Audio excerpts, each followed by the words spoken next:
Ikaw, O Kristo, ang daan, ang katotohanan at buhay, patungo sa Amang mahal.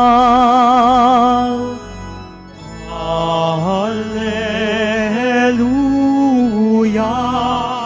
Alleluia, Alleluia,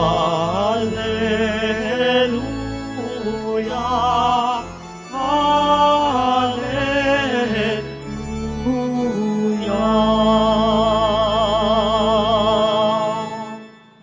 Sumainyo ang Panginoon. At sumaiyo rin. Ang mabuting balita ng Panginoon ayon kay San Lucas. Papuri sa iyo, Panginoon.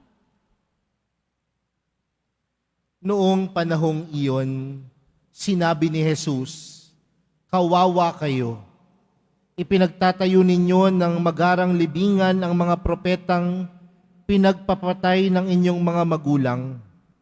Sa ganitong paraan, kayo na rin ang nagpapatunay na sang-ayon kayo sa mga ginawa ng inyong mga magulang, sapagkat sila ang pumatay sa mga propeta, at kayo naman ang nagtatayo ng libingang puntod ng mga yaon.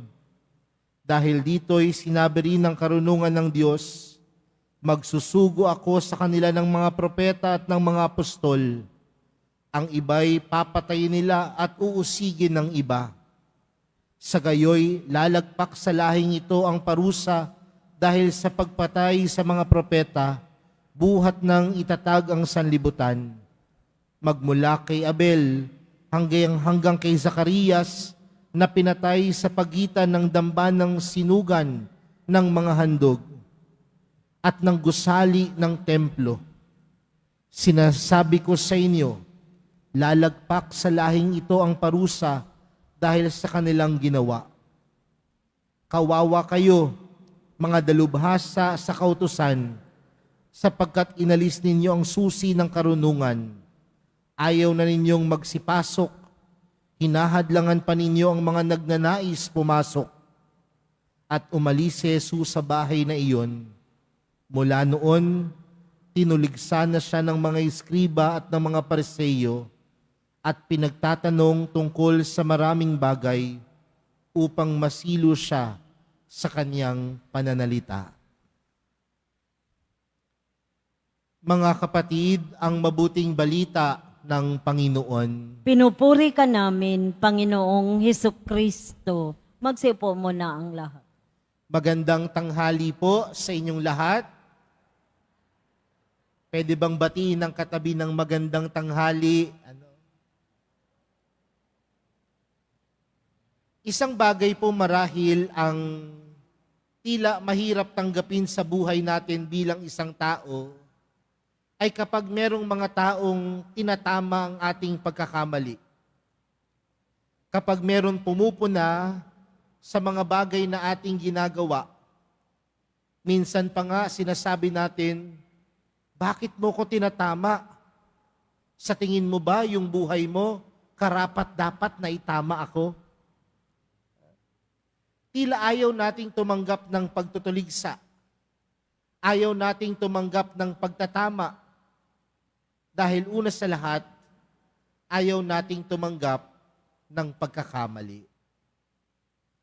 Mga kapatid, nitong mga nakarang araw, kung kayo po ay dumadalo ng misa, si Jesus ay laging tinutuligsa ang mga Pariseo at mga eskriba, ang kanilang pamumuhay, ang kanilang mga tradisyon, ang kanilang mga kultura, tila tinatama ng Panginoon. At laging sinasabi ng Panginoon, kawawa kayo, woe to you. Pero ang pagtutuligsa ng Panginoon o ang pagtatama ng Panginoon ay hindi lamang pagtatama dahil gusto niyang tuligsain lamang ang mga Pariseo at mga eskriba. Kundi ang pagtatama lagi ng Panginoon ay pagtatama ng pagpapakita ng malasakit. Kaya ho siguro magandang tingnan din po yan, no? Sa buhay pananampalataya natin, sa buhay din natin bilang isang tao. Kapag tayo po ba ay nagtatama ng kapwa natin, tinatama po ba natin sila po para ipamukha sa kanilang pagkakamali? O tinatama natin ang mga pagkakamali ng iba dahil gusto natin silang magkaroon ng magandang buhay? Tinatama natin ang pagkakamali ng iba dahil gusto natin na sila ay lumagay sa maayos at maganda. Tinatama ba natin ang pag-uugali at pagkakamali ng iba dahil tayo ay may malasakit sa kanila? Yan marahil yung unang bagay na tingnan natin sa buhay natin. Dahil aminin natin o hindi, maraming tao sa paligid natin na ang lahat na lamang nakikita, mali. Ang lahat na lamang na nakikita, yung kapalpakan natin. Ang lahat na lamang na nakikita, yung mga pagkakamali na nagagawa natin. Pero magandang tanungin din, paano ba tayo tumatanggap ng pagtatama? At paano din ba tayong nagtatama sa mga kapwa nating nagkakamali? Ang punot dulo niyan, mga kapatid, kung ikaw ay nagtatama sa mga kapwa mong nagkakamali, siguraduhin mo na ang pagtatamang ito ay dahil sa malasakit at pag-ibig. At kung ikaw ay naman ang tumatanggap ng pagtatama sa iba, dapat tanggapin mo to ng loob, ng buong loob, dahil alam mong yung taong nagtatama sa iyo may malasakit at pag-ibig din sa iyo. Mga kapatid, sa tingin ko po sa mundo natin ngayon, ang kulang po ay yung magpunan ng may malasakit at pagmamahal. Mas namumutawi po sa mundo natin ngayon ang mga taong puna lamang ng puna ng mali, pero wala namang tunay na malasakit at pagmamahal. Mga kapatid, ang mahal na pong Jesus Nazareno, pinuna ang mga Pariseyo, tinama ang mga Pariseyo, dahil sa pagtatama at pamumuna ni Jesus, nagmula ito sa kanyang malasakit at pagmamahal. Pero mapapansin din po natin, mga kapatid, doon sa ating ebanghelyong napakinggan. Sa dulo po nito, sabi nun, umalis si Jesus sa bahay nila.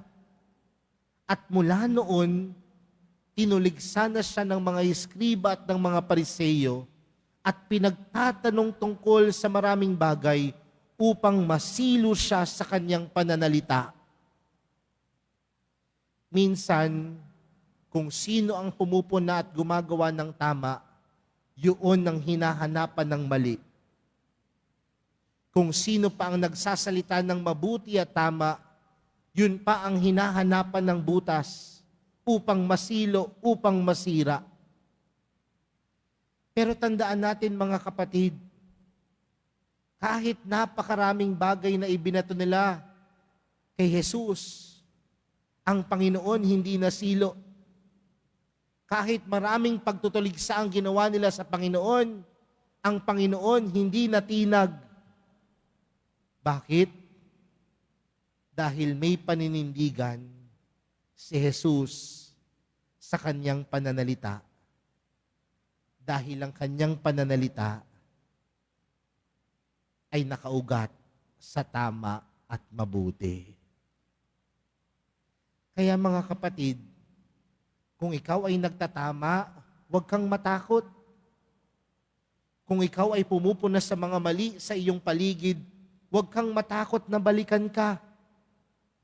Matakot ka kung wala kang paninindigan sa mabuti at tama. Matakot ka kung ikaw ay nananahimik sa mundo na puno ng kasinungalingan. Matakot ka kung ikaw ay nananahimik sa mundo na puro sakit ang ibinibigay sa kapwa. Pero huwag kang matatakot magsalita kung ikaw ay naninindigan sa tama at mabuti. Dahil kapag ikaw ay naninindigan sa tama at mabuti, tandaan mo, ang Diyos ay panig sa iyo. At kailanman, lahat ng pumanig sa Diyos, hindi niya pinabayaan. Mga kapatid, sa araw na ito, huwag tayong matakot mamuna ng kapwa.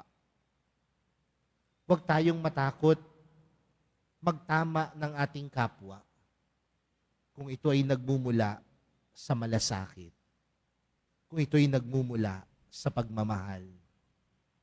At huwag ka rin ding matakot tumanggap ng pagtatama mula sa iba. Huwag ka rin matakot na tumanggap ng pagtutuligsa sa iyong kapwa. Dahil ang taong tumatanggap ng tama o pagtatama sa iba ay ang tao ding marunong magpakumbaba. At ang taong marunong magpakumbaba, marunong magmahal at umibig. Hayaan po natin mga kapatid na sa oras na ito, mangusap ang mahal na pong Jesus Nazareno. At sa kanyang pangungusap, nandoon ang kanyang pag-ibig. At yung kanyang pag-ibig, ang siyang magtatama sa ating mga maling gawa. Ang kanyang pag-ibig, ang magpapaalala sa atin ng mga bagay na ating nakalimutan sa pagsunod sa Kanya. At ang kanyang pag-ibig, ang magpapaalala sa atin na sa buhay natin na ito, tayo dapat laging gumagawa ng mabuti at tama. Kaya po sa pagpapatuloy po natin ng banal na misa para sa araw na ito, yan po ang hilingin nating lakas. Lakas na tayo ay makapagtama ng iba at tayo din ay tumanggap ng pagtatama mula sa iba. Amen.